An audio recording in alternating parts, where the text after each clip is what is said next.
ॐ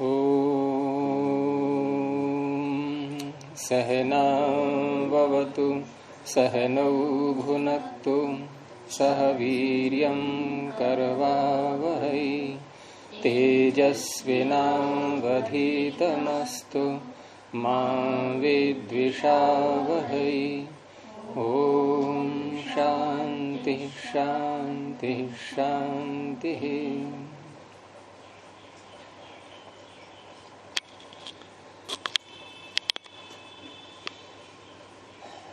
प्रथमावृत्ति की 169वीं कक्षा।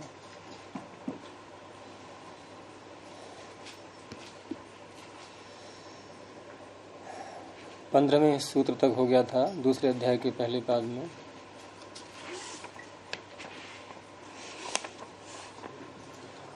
अगला सूत्र है तिष्ठद्गु प्रभृति नीचे।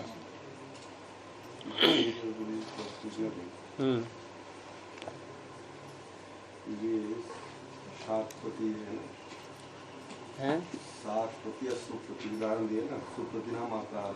हाँ, इसमें ये संजय यहाँ प्रतीक क्यों नहीं हुआ है? प्रतीक क्यों नहीं हुई है? किस सूत्र से आप कर रहे हैं समास? सुप्रति नाम मात्रा अर्थ है। हाँ, इसमें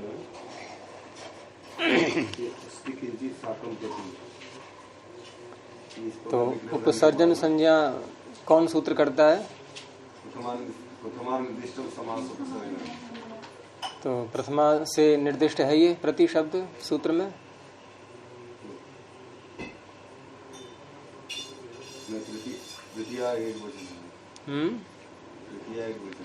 तो तृतीयांत की कहाँ करता है वो उपसर्जन संज्ञा? वो तो प्रथमांत की करता है, प्रथमा से निर्दिष्ट जो पद हो।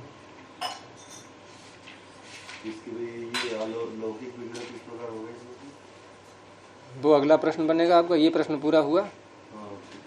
हाँ, तो अलौकिक विग्रह आपने देख ही लिया उसमें। वे लौकिक विग्रह कि अस्ति अत्र किंचित शाकम, अस्ति अत्र किंचित शाकम, ये हो गया लौकिक विग्रह। लौकिक विग्रह उसे कहते हैं जिसको हम व्यवहार में बोल सकते हैं।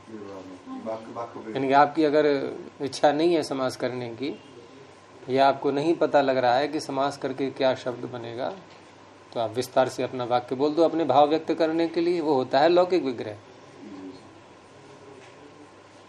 अर्थात यदि आप भोजन कर रहे हैं और सब्जी खत्म हो गई है, आपको थोड़ी और चाहिए, तो आप दूसरे से मांगेंगे तो यही तो पूछेंगे, भाई कुछ है नहीं है देने के लिए और बचा है या समाप्त हो गया? तो अस्ति अत्र किंचित शाकम आप ये ऐसे भी कह सकते हैं, तब भी दूसरा समझ जाएगा। और शाक प्रति सूप प्रति ये जब कहेंगे तो दूसरा तब समझेगा जब वो भी अविभाव समास पढ़ा होगा। नहीं तो कहेगा अभी मैं समझा नहीं, आप स्पष्ट बताइए क्या कह रहे हैं, तो फिर आप खोलेंगे उसको। तो इसे कहते हैं लौकिक विग्रह। और अलौकिक विग्रह उसे कहते हैं जिसको हम व्यवहार में बोल नहीं सकते। जैसे आप व्यवहार में उससे ये नहीं कहेंगे कि शाक है, शाक सु और प्रति ऐसे करके नहीं बोलेंगे। शाक सु प्रति सु, वो केवल एक व्याकरण की प्रक्रिया में उसको लाते हैं, इसलिए ये दिखाने के लिए कि कौन सी विभक्ति आगे आ रही है, उसको रख करके हम आगे समास की प्रक्रिया को बढ़ाते हैं।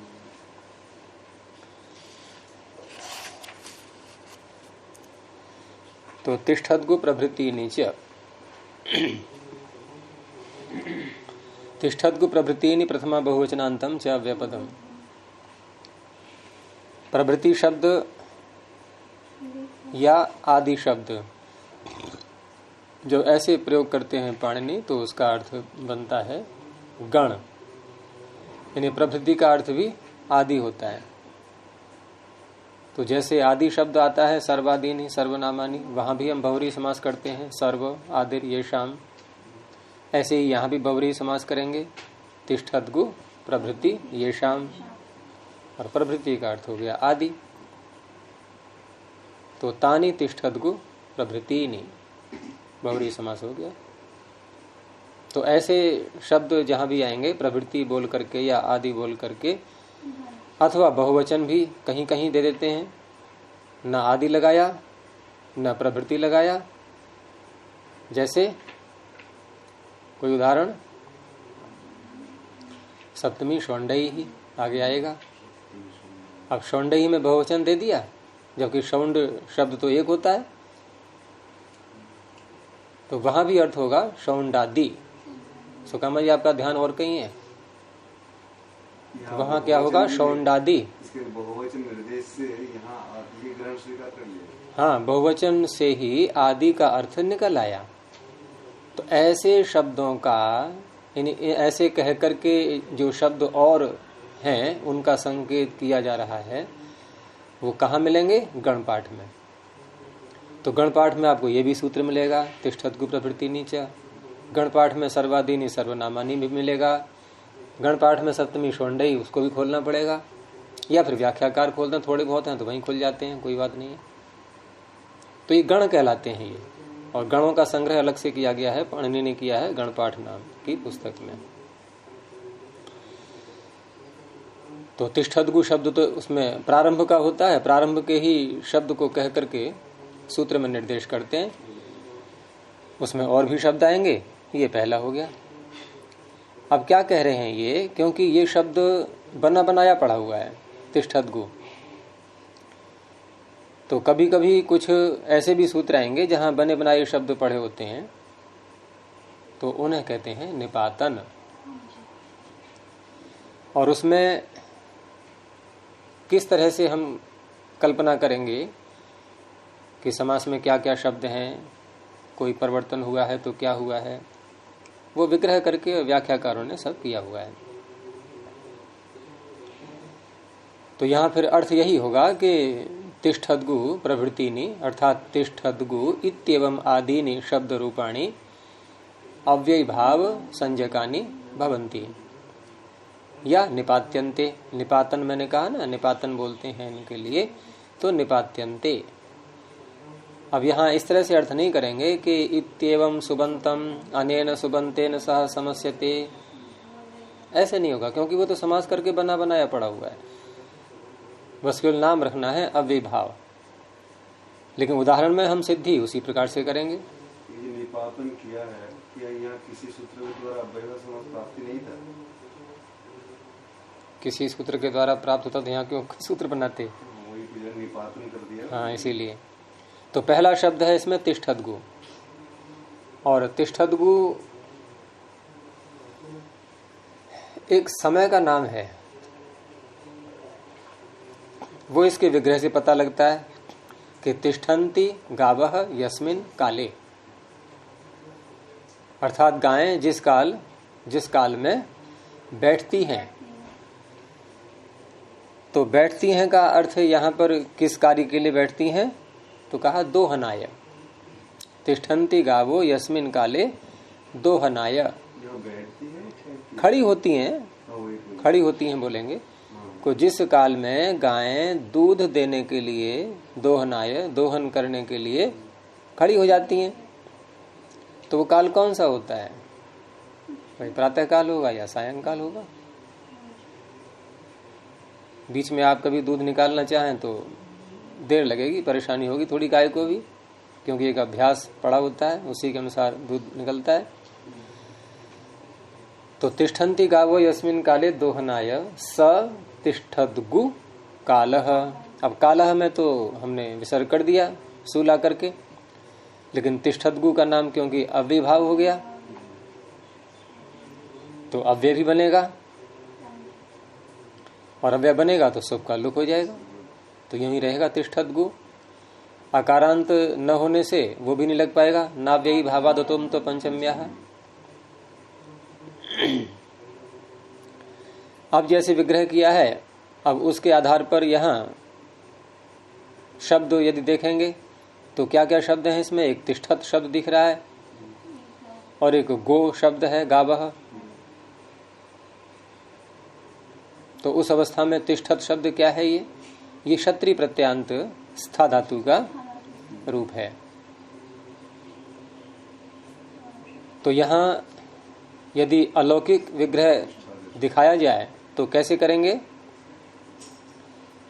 तिष्ठत जस गो जस, क्योंकि गायें बहुत हैं और वही खड़े होने वाली हैं, वही गायें हैं, तो समानाधिकरण भी है, इसलिए विभक्ति एक ही आएगी।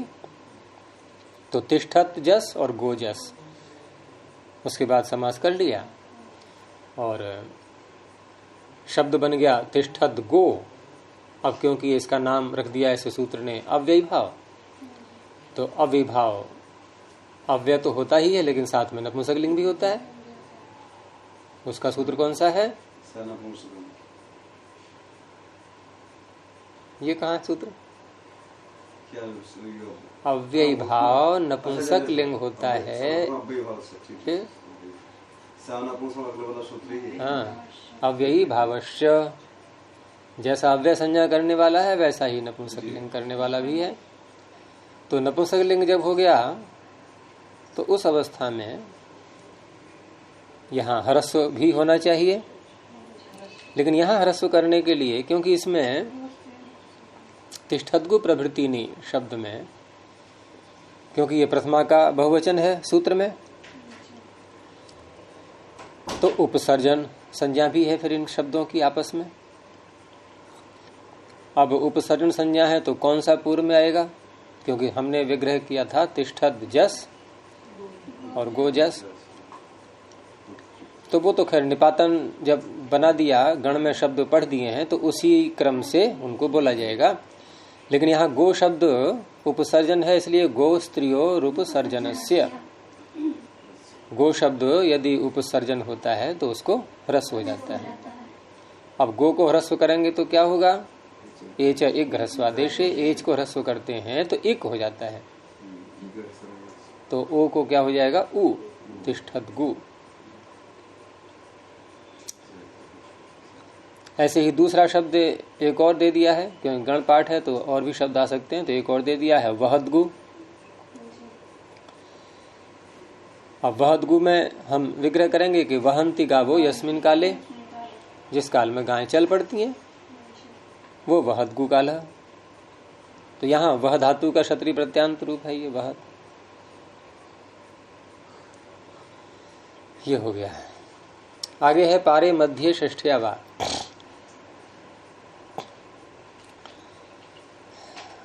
पारे मध्य है लुप्त प्रथमांत निर्देश है, यानी पारे अलग है, मध्य अलग है। षष्ठ्या तृतीय वचनांतम वाव्य पदम।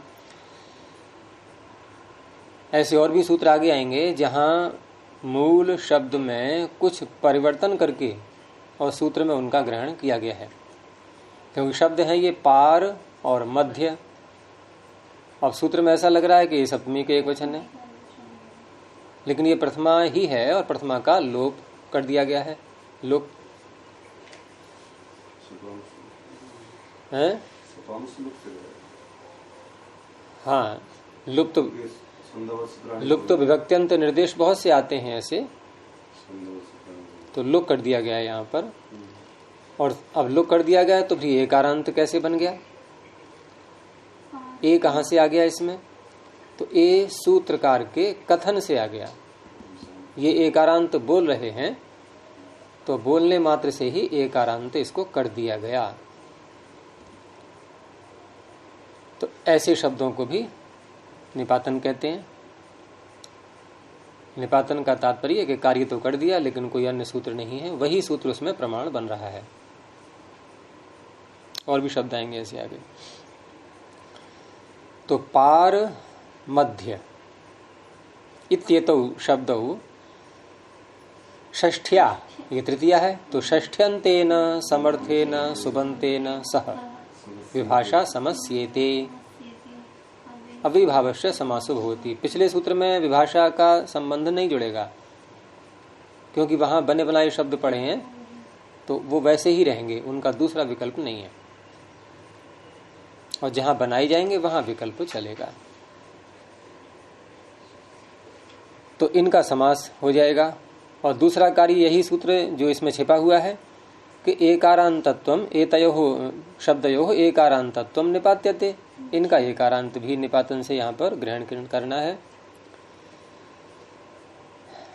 अब यहाँ पर एक प्रश्न ये उठेगा कि जब पीछे से विकल्प की अनुवृत्ति विभाषा, महाविभाषा जिसको कहा था, वो तो चल ही रही थी, तो फिर यहाँ पर वा शब्द एक और कह दिया है, तो दो दो विकल्प हो गए। तो दो दो विकल्प से यहाँ पर एक अर्थ और निकला, क्योंकि ये सूत्र षष्ठी समास का अपवाद है, षष्ठी तत्पुरुष का। वो लगेगा पता उदाहरण से,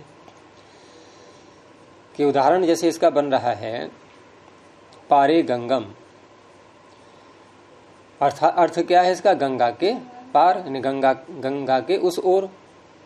तो गंगा के उस ओर, गंगायाः पारम, हम ऐसी विग्रह करेंगे, गंगायाः पारम, गंगा के पार, गंगायाः मध्यम, गंगा के मध्य।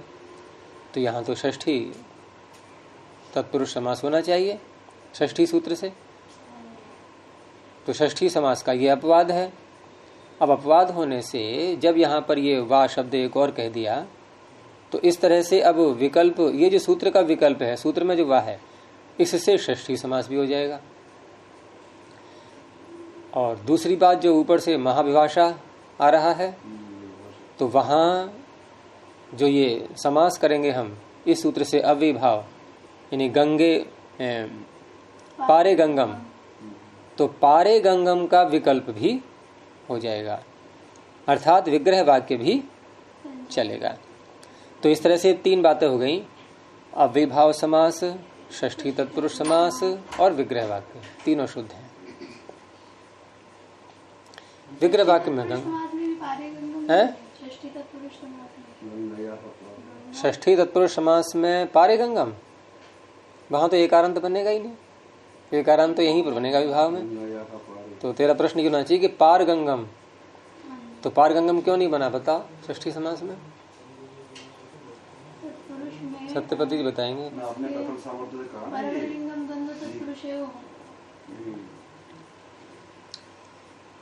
प्रश्न तुम्हारा इस रूप में है कि पार गंग में पहले कौन आएगा, तो आप दीजिए ना उत्तर षष्ठी समास में।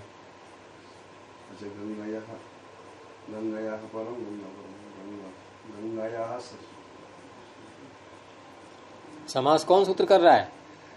समास कर रहा है षष्ठी। उपसर्जन संज्ञा किसकी होगी? फिर उपसर्जन संज्ञा होगा। तो कौन आएगा? पार पहले आएगा, गंगा पहले आएगा?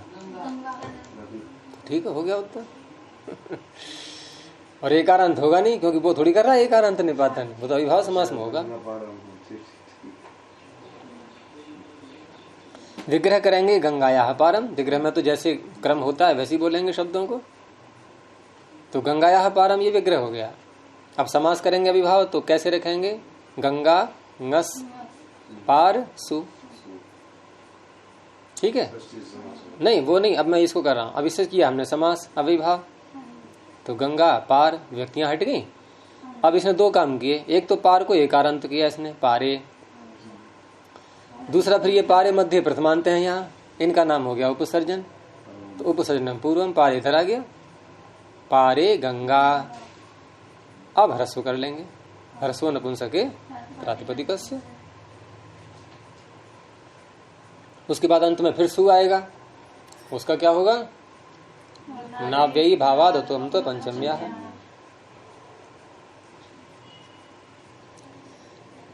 तो इस तरह से बन जाएगा पारे गंगम।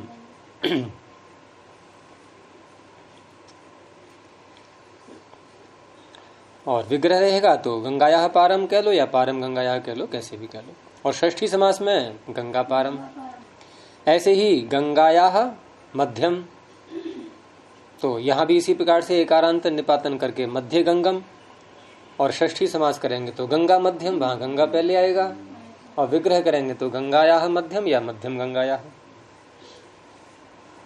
हो गया?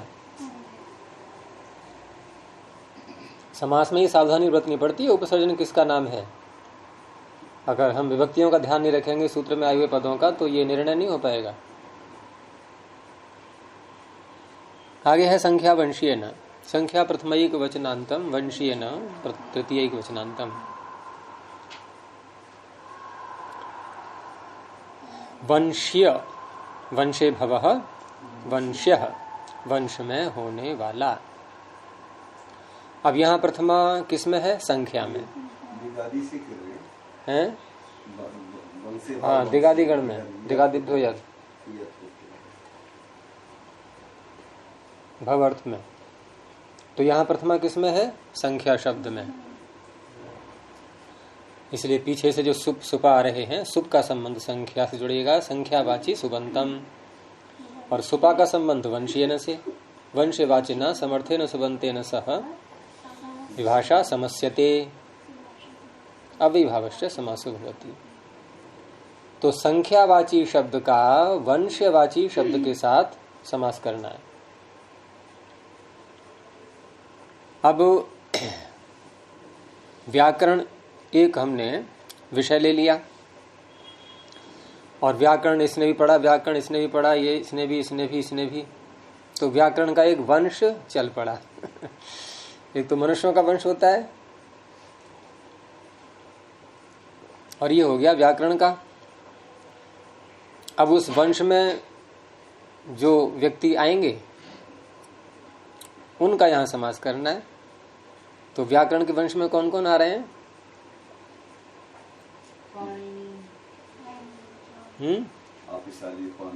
पाणिनि है, पतंजलि है, आपिशली है, कात्यायन है, लेकिन प्रसिद्ध कौन है इन सब में? और संख्या बढ़ाई जाए प्रसिद्धों की। जैसे अगर हम एक महाभाष्य को ले लें अकेले, तो महाभाष्य में किस किस का नाम, मतलब उसमें जो मैटर है वो किस किस का है? तीनों मुनि इसमें वार्तिक भी है, वार्तिक की है।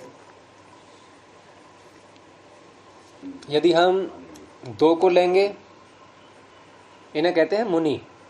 त्रिमुनि व्याकरण, तो त्रिमुनि भी कह सकते हैं, और दो को लेंगे तो द्विमुनि।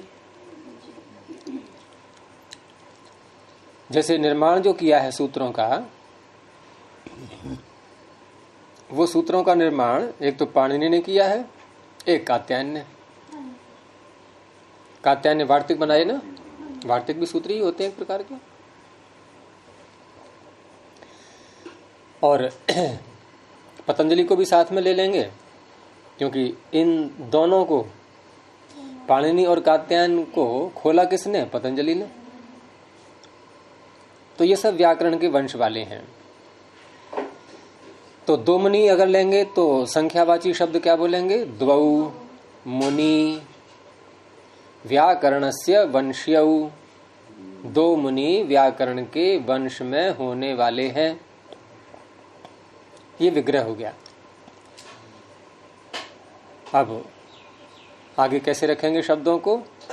द्वि औ मुनि औ, इस तरह से द्वि औ मुनि औ। अब इस सूत्र ने कर दिया समास संख्यावाची शब्द का वंशवाची। वंश कौन हो गया? मुनि। संख्यावाची द्वि, समास करके व्यक्तियां हट गई, द्वि और मुनि। अब उपसर्जन कौन बनेगा इनमें? वंश्य या संख्या? संख्या बनेगा, तो द्वि पहले ही रहेगा, तो द्विमुनि। आगे सुप्रत्यय आएगा, उसका लुक हो जाएगा। अब ये द्विमुनि बन गया विशेषण। किसका बन गया विशेषण? व्याकरण का। इन व्याकरण कैसा है? द्विमुनि, दो मुनियों वाला। द्विमुनि व्याकरणम, त्रिमुनि व्याकरणम, त्रयो मुनयः मुनयो व्याकरणस्य वंश्याः। वहां ऐसे विग्रह करेंगे, तो त्रिमुनि व्याकरणम। और यदि इस तरह से लेते हैं, इसको न भी बनाए विशेषण, तो एक अन्य प्रकार से भी कह सकते हैं कि व्याकरण, अगर हम षष्ठी अर्थ ले रहे हैं कि व्याकरण के कौन से ऐसे वंश वाले वंशवाची शब्द हैं, तो कहा व्याकरणस्य द्विमुनि, व्याकरणस्य त्रिमुनि। तो त्रिमुनि व्याकरणस्य, द्विमुनि व्याकरणस्य, इस तरह से प्रयोग कर सकते हैं। तो ये सूत्र इसी के लिए था। आगे संख्या शब्द आगे भी जाएगा। तो अगला सूत्र है नदीभिश्च, नदी भी प्रथमा तृतीया बहुवचनांतम च अव्यपदम।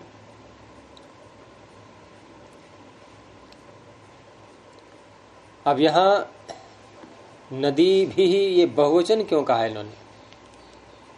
क्या ये गण ले लें हम इसको? तो उसका रहस्य कैसे निकलेगा कि हम एक वचन की कल्पना करें पहले, कि एक वचन यदि इसमें रख दिया जाए, क्या बनेगा एक वचन में नदी का? है नद्या।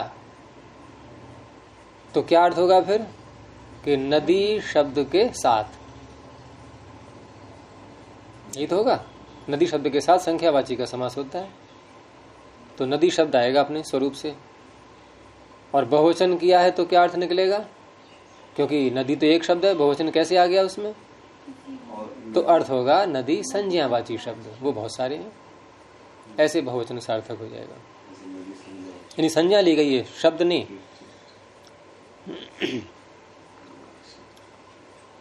तो संख्यावाची सुबंतम नदीवाचिना समर्थेन सुबंतेन सह समस्यते अभिभावश्च समासो भवति। नहीं, संज्ञा नहीं। नदी का तात्पर्य यहाँ पर जो जल बह रहा है वो चाहे गंगा नदी हो या यमुना नदी हो, ये सारे शब्द इसमें आ जाएंगे। और अगर हम एक वचन बोलेंगे तो नदी को नदी भी कहते हैं, जैसे गंगा भी एक नदी है, यमुना भी एक नदी है, और बहुत आपको नदियां ऐसी मिल जाएंगी जहां केवल नदी है। मान लो मैं नाम नहीं पता है और पानी बहता हुआ दिख रहा है, तो क्या बोलेंगे हम उसको? नदी बह रही है। नाम ना पता हो तो नदी बह रही है, और नाम यदि पता है तो उस नाम से बोल देते हैं। तो बहुवचन कहने से जितनी भी नदियां हैं उनके जो भिन्न भिन्न नाम व्यवहार के लिए रख दिए गए हैं, क्योंकि नाम तो व्यवहार के लिए रखे ही जाते हैं। ये कोई नाम वेदों के नहीं है, वेदों मंत्रों में से आते हैं गंगा यमुना इत्यादि शब्द, सरस्वती, लेकिन वो ये इन नदियों के नाम नहीं है। संज्ञावाची नहीं है, व्याख्याकार से हम बता तो रहे हैं आपको। इसके मतलब सतद्रु, विपाशा, सरस्वती, ये जितने भी नदियां हैं, हाँ, वो सब के लिए वो सब आ जाएंगे इसमें। तो कुछ स्थान ऐसे होते हैं जहाँ कई कई नदियां होती हैं किसी किसी प्रदेश में, जैसे ये पंजाब नाम इसी आधार पर पड़ा है। पंजाब जो प्रदेश है तो पंच से बिगड़ करके पंज हो गया है, और आप जल को कहते ही हैं। तो कौन कौन सी हैं 5 नदियां वहाँ? झेलम है, सतलज है, चिनाब, व्यास, रावी। ये चंबा तो रावी नदी पे है ना, डलहौजी वाला। क्योंकि कल कोई बता रहे थे कि वो तो वहां तो वो है क्या नाम, यानी कि रावी नहीं, उन्होंने दूसरा नदी का नाम बताया, नाम सतलज। हाँ, व्यास बताया तुमने। चंबा में व्यास है। रावी और चिनाब तो पाकिस्तान में चलेगी। अच्छा, व्यास है।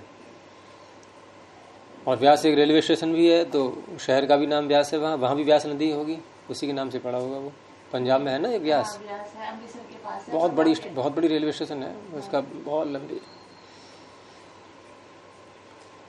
तो इस तरह से यहाँ जहाँ अनेकों इकट्ठी हो जाती हैं उस स्थान को बताने के लिए, अर्थात उन नदियों का इकट्ठा एक साथ बोलना है मान लो हमें, तो एक साथ बोलने को कहते हैं समाहार, इकट्ठा कर देना। जैसे 7 नदियां एक साथ बोलनी है तो सप्तानाम गंगा नाम समाहारः। तो सप्त गंगम है, द्वयोः यमुनयोः समाहारः, द्वियमुनम। अब इनका तात्पर्य क्या होगा कि गंगा तो एक ही है, तो सप्तानाम गंगा नाम कैसे बोल रहे हैं?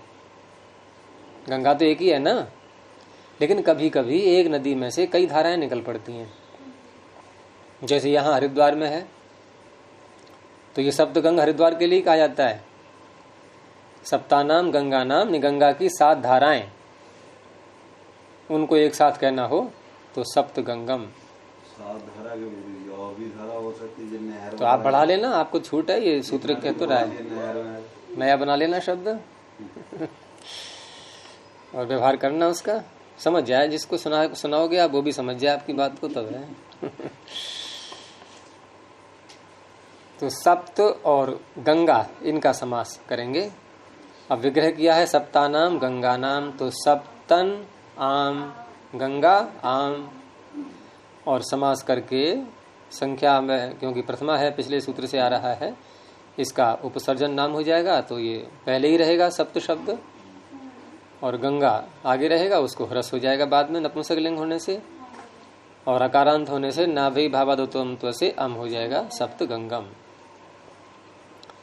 ऐसे ही द्वि और यमुना का भी द्वि यमुनम ह्रस्व होकर के। अब स्वयं नदी शब्द का ही समास कर दें, यानी पंचानाम नदी नाम समाहारः। तो पंच नदम, यहाँ पंच नदम बनेगा, पंचानाम नदी नाम समाहारः। ऐसे ही गोदावरी शब्द है, तो पंचनदम कैसे बनेगा ये, जैसे पंचानाम नदी नाम समाहारः, ये तो ईकारांत शब्द है।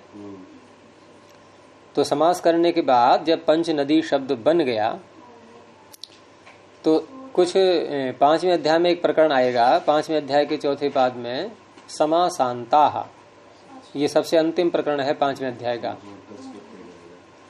और ये पाद के अंत तक जाता है इसका अधिकार। समासांताः तीसरे कॉलम में है 5वें अध्याय के चौथे पाद में ऊपर की ओर समासांताः।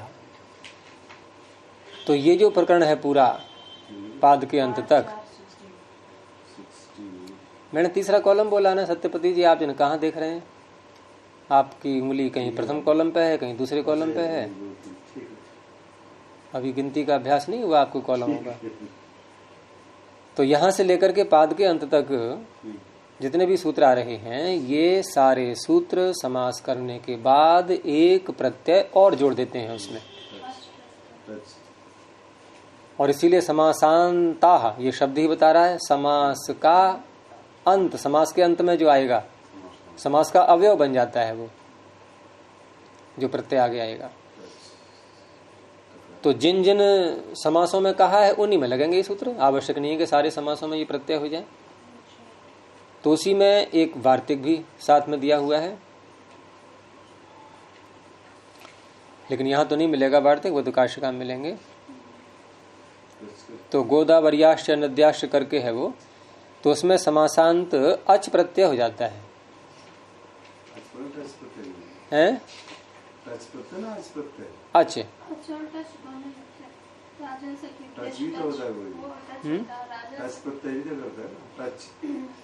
मैं वार्तिक बोल रहा हूं, तो वार्तिक टच प्रत्यय करता है, आपको पता कैसे लगा? क्योंकि आपने वार्तिक पढ़ा तो होगा नहीं अभी, गोदावरियाश्च नद्याश्च वाला वार्तिक। आप जो कह रहे हैं टच, वो तो सूत्रों की बात कर रहे हैं यहाँ पे, तो यहाँ तो अच भी है सूत्रों में, अच भी तो है। कहाँ पे है बताइए, कहाँ से प्रारंभ हो रहा है? देखो समासांता के आगे सूत्र पढ़ो।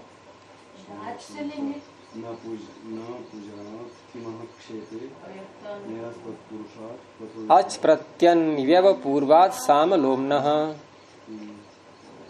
और ये जो बड़ा सूत्र है अचतुर विचतुर सुचतुर, ये सारा अच प्रत्यांत ही है, अच प्रत्यय करके ही सारे शब्द पढ़े हुए हैं इसमें, निपातन करके समास करके।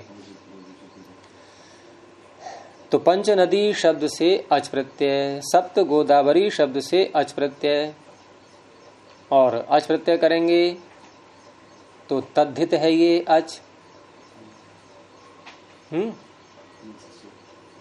आजादी है तो यस्य तीचा से भ संज्ञा होगी, भ संज्ञा होगी तो भस्य के अधिकार में, वो यस्य तीचा कह रहा हूं, यची भम से भ संज्ञा होगी, और भस्य के अधिकार में यस्य तीचा से ईकार का लोप हो जाएगा। तो पंच नदम सप्त गोदावरम, इस तरह से बनेंगे।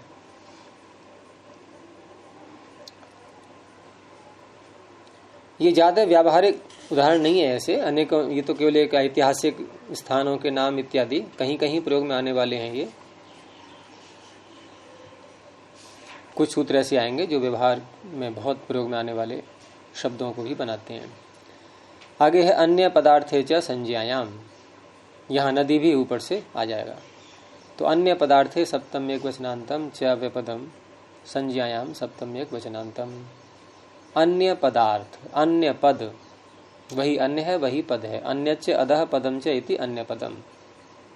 अन्य पदस्य अर्थः अन्य पदार्थ तस्मिन् अन्य पदार्थे। अब ये अर्थ का निर्देश है यहाँ कि अन्य पदार्थे गम्यमाने। अन्य पदार्थ का तात्पर्य होता है कि जो शब्द समास में जो शब्द आ रहे हैं उनके जो अर्थ हैं उनको नहीं कह रहा है समास। समास में जो शब्द आ रहे हैं, दो शब्द आएंगे समास में और दोनों का हमने अलग अलग अर्थ किया, लेकिन जो समास बना है दोनों को मिला करके वो ना पहले वाले शब्द के अर्थ को बोल रहा है ना दूसरे वाले शब्द के अर्थ को बोल रहा है, जैसे बहुरी समास। जबकि यहाँ नियम सुना होगा कि अविभाव समास पूर्व पदार्थ प्रधान होता है, लेकिन ये ऐसा नहीं है, यहाँ कहीं कहीं नहीं भी होते हैं। इसलिए सूत्र में कहा कि अन्य पदार्थे गम्यमाने संज्ञायाम विषय, वो नाम हो जाते हैं किसी वस्तु के। संज्ञायाम विषय सुबंतम नदीवाचिना समर्थेन सुबंतेन सह समस्यते। ऊपर से जो सुप आ रहा है वो स्वतंत्र रूप से यहाँ बोला जाएगा, क्योंकि कौन सुबंत है ये कहा नहीं गया इसमें, लेकिन किसके साथ होगा समास वो ऊपर से नदी भी तृतीयांत आ ही रहा है। तो नदीवाची शब्द जैसे गंगा यमुना पीछे आए ही थे, तो गंगा को ले लिया। और उन्मत्ता गंगा यस्मिन देशे, उन्मत्ता गंगा यस्मिन देशे, इन ऐसा कोई देश, ऐसा कोई स्थान जहां प्रायः करके गंगा में उफान आता रहता है, बाढ़ आ जाती है। तो अब ये जब अन्य पदार्थ है तो विग्रह में ऐसा लगेगा जैसे बहुरी समास करने जा रहे हैं। अब बहुरी समास में ऐसे विग्रह करते हैं, लेकिन इस सूत्र ने अन्य पदार्थ होने पर भी अव्यभाव समास किया है। तो उन्मत्त सु गंगा सु ऐसे करके। और दूसरी बात यह है कि महाविभाषा की अनुवृत्ति आ रही है जो, तो ये महाविभाषा जहां संज्ञायाम कह करके सूत्र में बोलते हैं वहां इसका संबंध नहीं जुड़ता है, वहां नित्य ही कार्य होता है, क्योंकि संज्ञा बनेगी नहीं। फिर वो किसी का नाम यदि रख दिया गया है किसी स्थान का, तो वो नाम का शब्द वही रहेगा, उसको बदलेंगे तो वो नाम नहीं रहा। फिर वो हम मनुष्यों के भी ऐसे नाम रखे जाते हैं, अब उसमें परिवर्तन कर दें हम कि सत्यपति को सत्यदेव बोलने लगे, तो ये तो नहीं गृहीत होंगे, और कोई भले गृहीत हो जाए फिर, कि विकल्प नहीं है कि चाहे इनको सत्यपति कह लो चाहे सत्यदेव कह लो, नाम तो नाम ही है। वैसे ही संज्ञा जहां होती है सूत्र में वहां विकल्प नहीं होता है। तो उन्मत्ता और गंगा का समास करके उन्मत्त गंगम ये बन जाएगा। तो उन्मत्त गंगम जो है अन्य पदार्थ कौन हो गया, कोई स्थान, कोई देश जहां गंगा उन्मत्त होकर के बहती है। लोहिता गंगा यस्मिन देशे, तो लोहित गंगम तो होता है कहीं लाल रंग, हल्की लालिमा आ जाती होगी जल में, कुछ ऐसे तत्व मिल जाते हैं कहीं कहीं।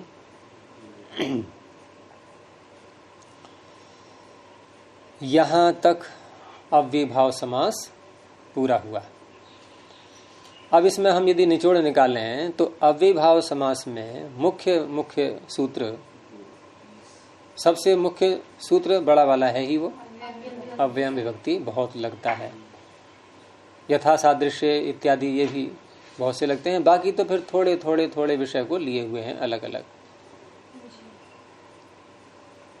और सभी समासों में हम देखें, चारों समासों में तो सबसे कम प्रयोग अव्यभाव समास का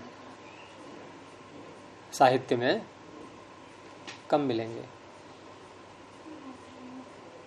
और जो मिलेंगे भी उनको बनाने के लिए सूत्र ये अव्यय विभक्ति इत्यादि ये थोड़े ही सूत्र काम कर जाते हैं।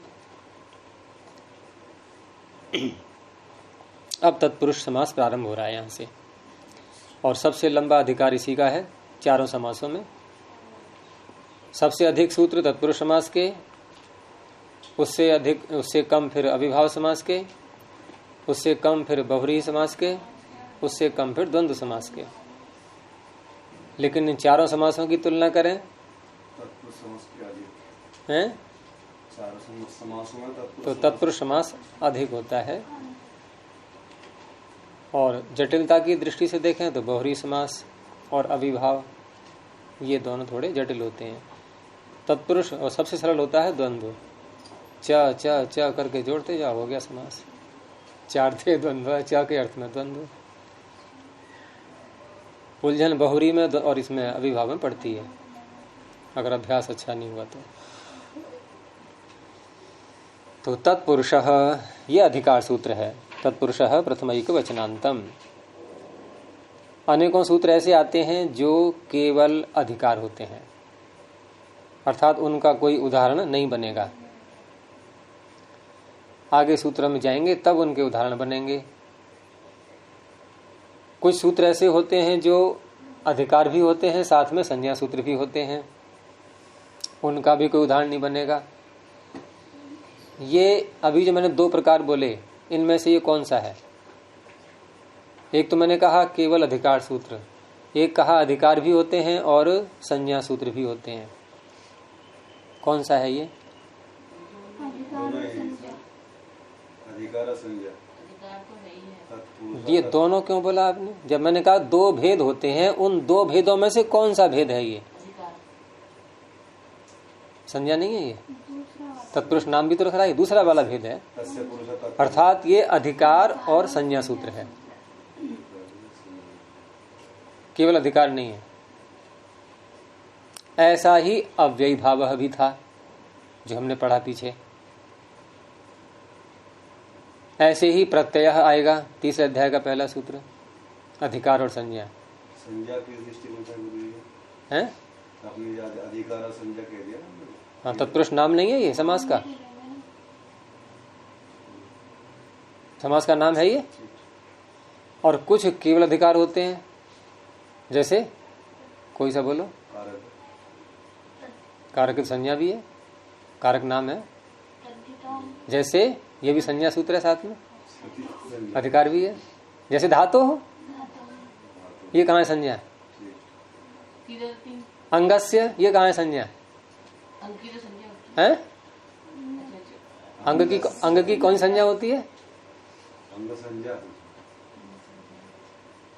है भस्य, अंगस्य, पदस्य, ये कहाँ है संज्ञा सूत्र?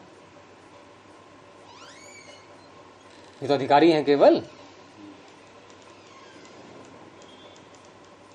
हुआ स्पष्ट नहीं? तो केवल अधिकार, केवल संज्ञा जैसे वृद्धादेश, और अधिकार भी और संज्ञा भी जैसे ये तत्पुरुष है। यानी कि सूत्रों के जो 6 प्रकार हैं उसमें कोई सूत्र कई कई प्रकारों को लिए हुए भी होते हैं, और अनेकों ऐसे होंगे जो एक ही प्रकार को लिए हुए होंगे। और इन 6 प्रकारों में हम सबसे अधिक माने कि अष्टाध्यायी में इन 6 प्रकार में से संज्ञा, परिभाषा, विधि, नियम, अतिदेश, अधिकार, इनमें से सबसे अधिक कौन से सूत्र हैं? विधि सूत्र। देखो तीसरा, चौथा, 5वां अध्याय भरा पड़ा है। उधर अंगस्य के अधिकार में सारी विधियां ही तो हो रही हैं। आदेश करना ये क्या है? विधि तो है। सब सबसे अधिक विधि सूत्र मिलेंगे।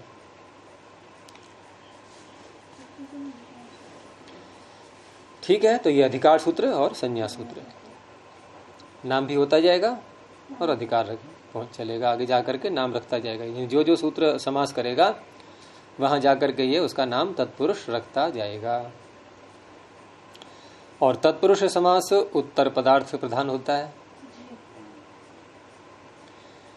और स्वयं तत्पुरुष में भी तत्पुरुष है क्या? अच्छा, तो अविभाव में करो, अविभाव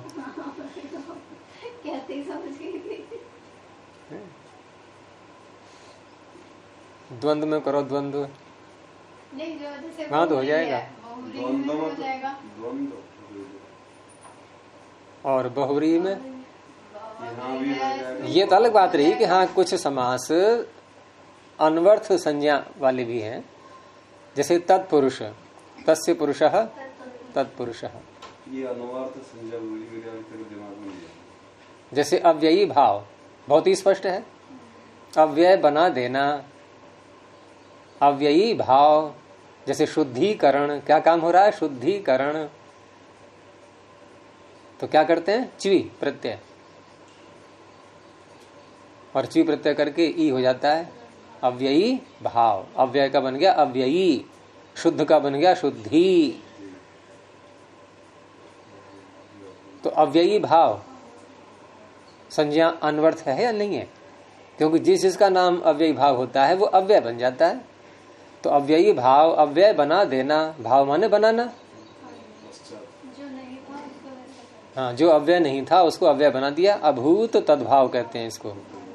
अभूत तद्भाव अर्थ में च्वी प्रत्यय होता ही है।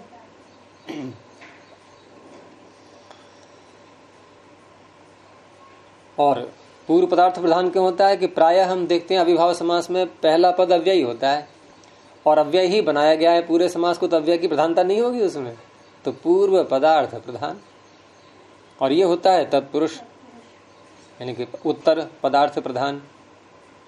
तस्य पुरुषः तत्पुरुषः, उसका पुरुष, तो पुरुष शब्द की प्रधानता है। बहुरी में अन्य पदार्थ होता है, और अविभाव में हमने एक उदाहरण देख लिया था पीछे अभी अन्य पदार्थ का, ये भी अपवाद के रूप में आ गया था। चलिए आगे। तो उत्तर पदार्थ प्रधान से क्या तात्पर्य होता है? जैसे हमने कहा कि राजपुरुषम आनय, राजपुरुष को ले आओ। अब राजपुरुष में दो शब्द हैं, राजा और पुरुष, तो किसको लाएंगे? राजा को तो नहीं लाएंगे, यानी कि पुरुष की प्रधानता हो गई उसमें उत्तर पद की। द्विगुश्च, द्विगुः प्रथमैकवचनान्तं च विपदम्।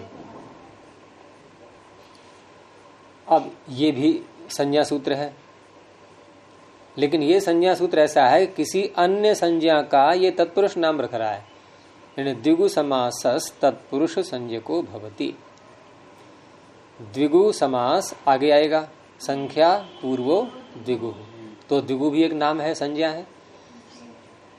तो ये कहीं पर अपवाद न बन जाए, यानी जिसका नाम द्विगु रख दिया गया उसका नाम ऐसा न हो कि तत्पुरुष नाम उसे छिन जाए, उसके लिए ये सूत्र है कि द्विगु जिसका नाम रखा जाएगा उसका नाम तत्पुरुष भी होता है। तत्पुरुष तो होना ही है, नहीं तो तत्पुरुष वाले कार्य नहीं हो पाएंगे फिर उसमें।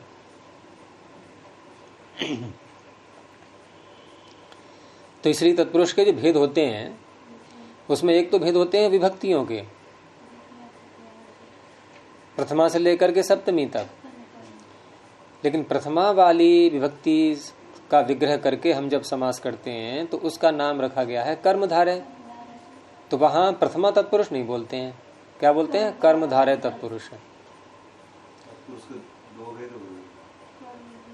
मैं आने को बताने वाला हूं, आप दो पे ही टिके हुए हैं अभी। तो ये तो हो गया कर्मधारय तत्पुरुष। अब द्वितीया से लेकर के सप्तमी तक यहाँ ऐसी बोलेंगे, द्वितीया तत्पुरुष, तृतीया तत्पुरुष, चतुर्थी, पंचमी, षष्ठी, सप्तमी तत्पुरुष। संबोधन तत्पुरुष भी होता है क्या? तो इस तरह से अब कितने भेद हो गए? द्वितीया से लेकर सप्तमी तक 6 तो ये हो गए, कर्मधारय 7। अच्छा, एक ऐसा है जिसके पहले संख्यावाची शब्द होता है, संख्या पूर्व द्विगु, उसका नाम द्विगु हुआ, और द्विगु का नाम तत्पुरुष भी हो गया, तो उसे कहते हैं द्विगु तत्पुरुष। ये हो गया 7वां भेद, 8वां, ठीक है ना, 8वां भेद। तो ये 8 मुख्य प्रकार के तत्पुरुष समास होते हैं। जो नए भेद है वो तत्पुरुष में नहीं आएगा। हाँ, एक नए तत्पुरुष भी है, जहां नए समास करते हैं हम, उसका सूत्र अलग है। कितना बड़ा सूत्र है वो? नहीं, इतना ही है। अच्छा, तो कोई बात नहीं, और कोई जोड़ा तो जोड़ लेना, प्लस कर लेना उसमें, और उसमें डॉट लगा दो आगे, डॉट डॉट डॉट करके, संख्या बढ़ जाएगी आगे चल करके।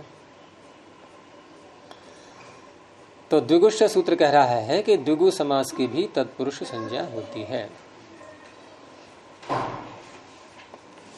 तो ये भी संज्ञा सूत्र है और इसका उदाहरण तो बन जाएगा, क्योंकि ऐसा कोई समास हमें दिखाना होगा कि जिसका नाम द्विगु है और इस सूत्र ने उसको तत्पुरुष रखा है।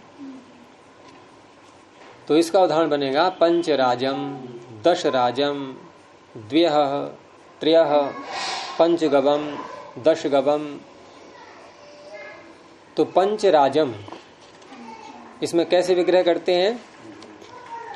अर्थ क्या होता है इसका? 5 राजाओं का समूह, समाहार, समुदाय उनका इकट्ठे 5 राजा, इसको समाहार शब्द से बोलते हैं। तो विग्रह बोलो, लौकिक विग्रह पंचानाम राजानाम, राजानाम सही बोला? पंचानाम राजानाम सही है? राज्याम, पंचानाम राज्याम, राजानाम बोला कोई टोक ही नहीं रहा है। पंचानाम राज्याम समाहारः। तो पंचन आम, राजन आम। अब समास का कार्य प्रारंभ हुआ। तो सबसे पहले कौन सा सूत्र लाते हैं हम? समास करने वाला। तो समास करने वाला सूत्र यहाँ तो नहीं, आगे आएगा अभी। तद्धितार्थोत्तर पद समाहारे च, समाहार अर्थ में हमें समास करना है। वो और कार्य भी करता है सूत्र, लेकिन हमें यहाँ लेना है प्रकरण के अनुसार समाहार शब्द उसमें से। यानी जब हम इकट्ठा करके किन्हीं पदार्थों को बोलते हैं एक समूह के रूप में, तो तद्धितार्थोत्तर पद समाहारे च ये समास करता है। तो पुरुष के अधिकार में ही आएगा आगे। चलो हो गया समास। तो पंचन और राजन ये दोनों रह गए। पंचन का नकार भी गया। पंच राजन। अब इतना कार्य होने के बाद, क्योंकि यहां संख्या पूर्व में है इसके, तो संख्या पूर्व में सूत्र आगे आएगा संख्या पूर्व द्विगु, अर्थात ऐसा तत्पुरुष समास जिसके पूर्व में संख्या है उसका नाम द्विगु जाता है। तत्पुरुष समास तो नहीं बोलेंगे, यानी ऐसा समास जिसके पूर्व में संख्या है उसका नाम द्विगु जाता है। तत्पुरुष तो ये नाम रखेगा द्विगुश्च, और द्विगुश्च ने उसका नाम रख दिया तत्पुरुष। अब क्यों रखा गया, प्रश्न ये है कि क्या केवल द्विगु कहने से यहाँ कोई बाधा आ रही थी? तत्पुरुष नाम न रखते, एक अन्य समास बन जाता, यानी 5 समास हो जाते। फिर अविभाव, तत्पुरुष, द्विगु, बहुरी और द्वंद्व। संख्या को वो द्विगु कह दिया था, तो ये द्विगु कहने की फिर क्या जरूरत थी? वो द्विगु नाम रख रहा है, ये तत्पुरुष नाम रख रहा है। आप सूत्र का अर्थ पकड़ नहीं पाए अभी। ये तत्पुरुष संज्ञा करता है द्विगुश्च सूत्र, ये द्विगु संज्ञा नहीं कर रहा है।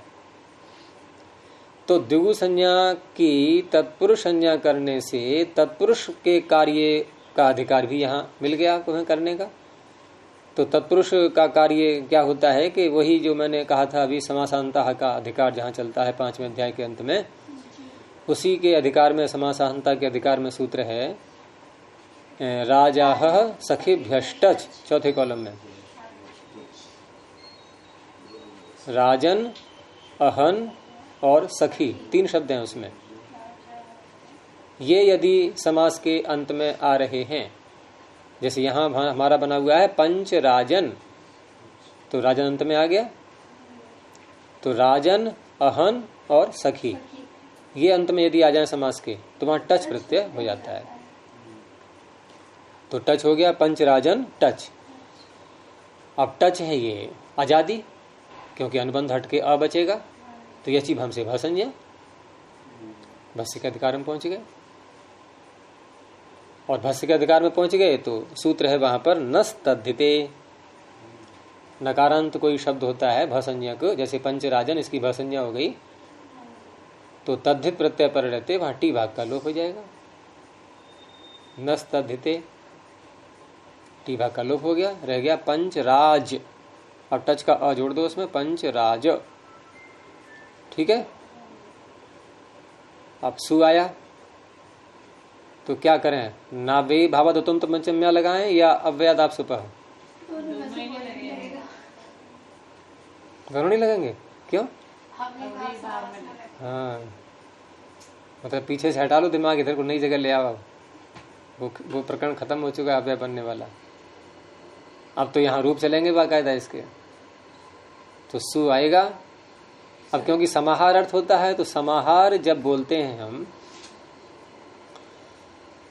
तो समाहार पहली बात तो एक वचन में आता है, क्योंकि समाहार है, इकट्ठा कर दिया तो द्विवचन कैसे करें, बहुवचन।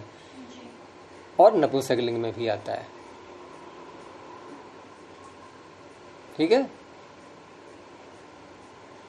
तो पंचराजम भी आता है या समाहार नपुंसकलिंग वाला ही होता है? वही तो कह रहा हूं मैं। समाहार नपुंसकलिंग में आता है या समाहार नपुंसक वाला होता है, क्या दोनों में क्या अंतर रहा? कैसा वो दिखाओ, अंतर कौन सा है? नहीं, मतलब मैंने जिज्ञासा पूछा है। हाँ, समाहार नपुंसकलिंग में आता है। अब सूत्रों को मतलब लेना, सूत्र ऐसे बहुत से अपवाद स्वरूप भी मिलेंगे कि समाहार भी किया है पाणिनि ने और पुल्लिंग का प्रयोग भी कर दिया है, क्योंकि सूत्रों में तो फिर ये थोड़ा छूट दी जाएगी। पाणिनि विशेष है ना, वो विशेष को थोड़ी छूट दी जाती है। परमात्मा को तो बहुत छूट दे दी है पाणिनि ने। सबसे अधिक व्यापक सूत्र है व्यत्यय बहुलम, यानी कुछ भी करे वो सब छूट है। तो पंचराजम इस तरह से बनेगा ये। अतोम से अम हो जाएगा।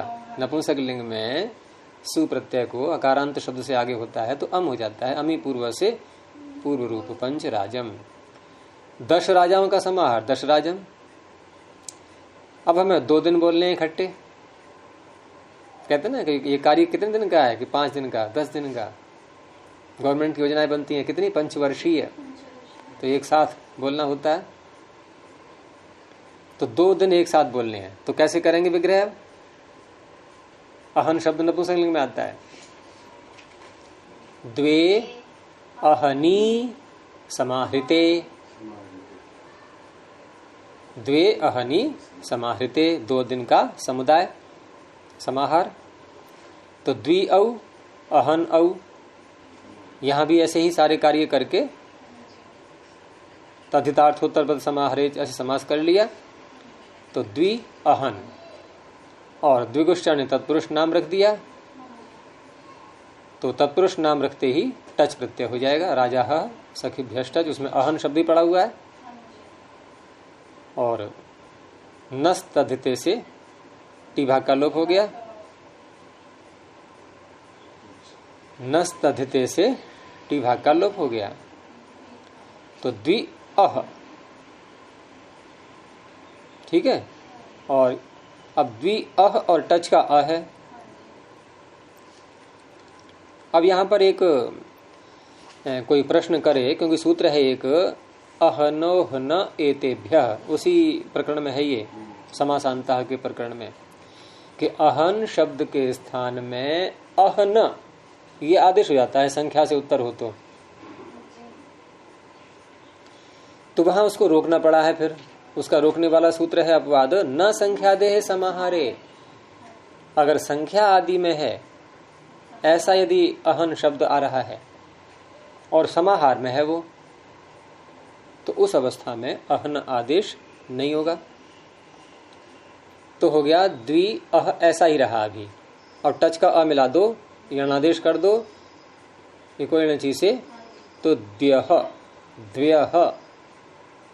अब यहां पर नपुंसकलिंग होना चाहिए क्योंकि समाहार है ये, लेकिन इसका अपवाद सूत्र भी बैठा हुआ है और ये आएगा इसी दूसरे अध्याय के 4थे पाद में, जहां लिंगों का निर्देश किया गया है। तो वहां सूत्र है रात्रा हनाहा पुंसी, क्या नहीं है, रात्रा हनाहा पुंसी।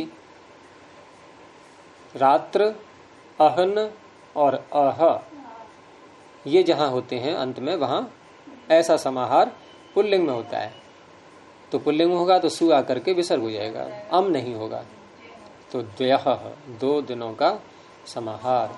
3 दिनों का समाहार त्रीणि अहानि समाहृतानि त्रयः।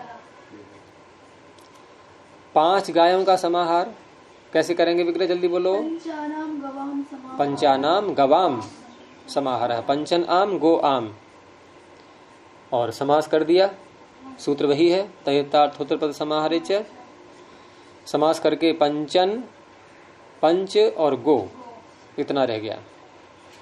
अब यहां भी समासांता के अधिकार में सूत्र बैठा हुआ है एक, क्योंकि इस सूत्र ने नाम रखा है तत्पुरुष इसका, तो तत्पुरुष का कोई तो परिणाम सामने आए, तो तत्पुरुष में वहां पर सूत्र है गो रतद्धित लुकी। इन गो शब्द से भी, गो शब्द इसके अंत में है, ऐसा तत्पुरुष समास, वहां भी टच प्रत्यय हो जाता है, तो टच प्रत्यय जुड़ जाएगा इसके आगे, पंच गो टच, तो टच प्रत्यय आगे है तो यची भम से भाषंज्ञा होगी कि नहीं है? तो भाषंज्ञा होगी, यसे तीचा से फिर लोभ जाना चाहिए है, किसका, गो के ओ का करता है लोभ ओ का, फिर क्यों कहा, फिर क्यों कहा हो जाना चाहिए?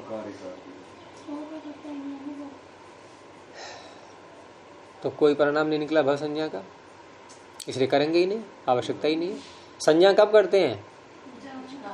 जब उसका नाम लेके कहीं पुकारे, कोई पुकारने वाला ही नहीं है, कोई सूत्र ही नहीं है यहाँ पर, तो इसलिए पंच गो और अ एचो यवा यावह अब आदेश हो गया, पंच गव सु आकर के नपुंसक लिंग में अम हो जाएगा, पंच गवम। दशानाम गवाम समाहारः दश गवम, ठीक है।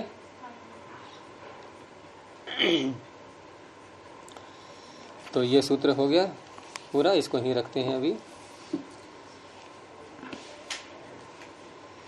प्रणव ध्वनि ओ